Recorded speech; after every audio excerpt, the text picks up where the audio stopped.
Welcome to India next.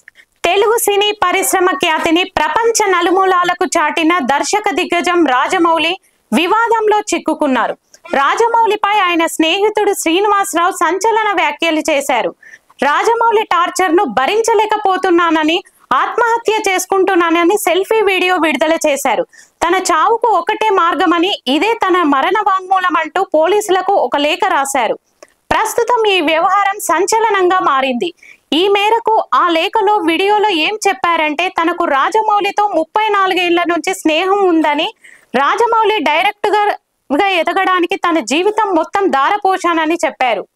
ఆయన కోసమే ఇప్పటి వరకు పెళ్లి చేసుకోకుండా బ్యాచిలర్ గానే మిగిలిపోయానన్నారు. రాజమౌళి వల్లే నా జీవితం నాశనం అయిందని, ఇప్పుడు తనని టార్చర్ చేస్తున్నారని తెలిపారు. యమదొంగ సినిమాలో ఎగ్జిక్యూటివ్ ప్రొడ్యూసర్ గా టైటిల్స్ లో కూడా తన పేరు వేశారని గుర్తు చేశారు. కావాలంటే చెక్ చేసుకోండి అని పేర్కొన్నారు.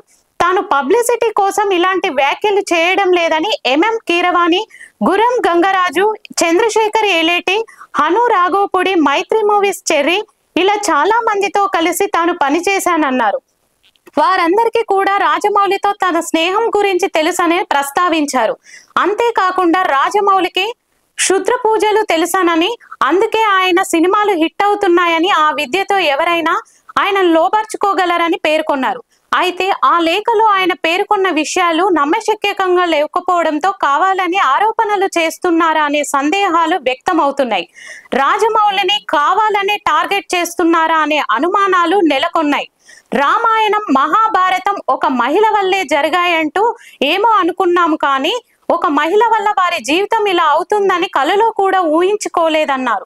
అందరి జీవితాల్లో మాదిరే వారి లైఫ్ లోకి ఒక అమ్మాయి ప్రవేశించిందని, ముందు రాజమౌళితోనే ఆమెకు పరిచయం, ఆ తర్వాత తనతో కూడా స్నేహం కుదిరిందన్నారు. ఆర్య 2 సినిమా కథ మాదిరే తమ స్టోరీ ఉంటుందని, మేము ముగ్గురం క్లోజ్ కాబట్టి ఏం చేద్దామంటూ రాజమౌళిని అడిగానని, ఆ అమ్మాయిని వదిలేయాలని రాజమౌళి తనను కోరారు అని చెప్పారు. అందుకు తాను ఒప్పుకోలేదని, ముగ్గురు కలిసే ఉందామని చెప్పానన్నారు.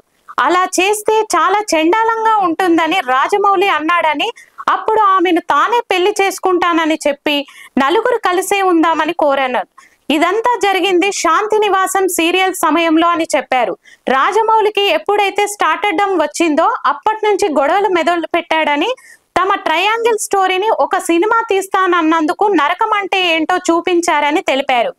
ఒక ఫ్రెండ్ వల్ల తన జీవితం ఇలా అయిపోయిందని, తాను చనిపోయిన తర్వాత అయినా రాజమౌళికి లైట్ డిటెక్టర్ టెస్ట్ చేయాలని కోరారు. ఇవన్నీ తన మరణ వాంగ్మూలంగా తీసుకోవాలని వెల్లడించారు. అయితే శ్రీనివాసరావు వ్యాఖ్యల పట్ల సర్వత్ర విమర్శలు వెల్లువెత్తుతున్నాయి. మరి దీని మీద రాజమౌళి ఏ విధంగా స్పందిస్తారో చూడాలి.